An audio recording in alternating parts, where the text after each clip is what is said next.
আমাদের দেশ স্বাধীন করার পিছনে জিনার অবদান অত্যন্ত গুরুত্বপূর্ণ। তিনার কথা শুনলে যেন গায়ের লোম পর্যন্ত খাড়া হয়ে যায়।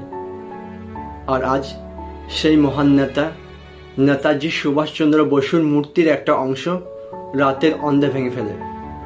এটা অত্যন্ত লজ্জার বিষয়। এভাবে আমাদের মহান নেতার অপমান সহ্য করার মতো নয়। এই প্রসঙ্গে আমাদের বাংলার মাননীয় মুখ্যমন্ত্রী কি বলছে শুনুন।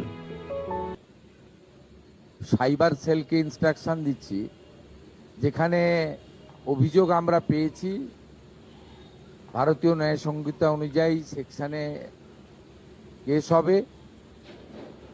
ফেসবুককে এবং সোশ্যাল মিডিয়ার যে প্ল্যাটফর্ম আছে, তার যে সিস্টেম আছে, সেটাকে আমরা রাজ্য সরকারের পক্ষ থেকে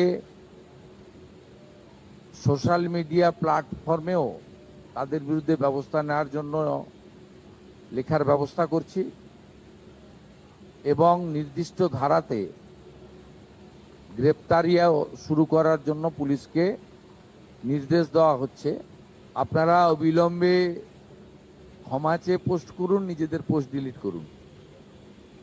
ডিলিট করে দিলেও যে ছাড় পাবেন তা নয়, নির্দিষ্ট সেকশনে পুলিশ ব্যবস্থা নেবে।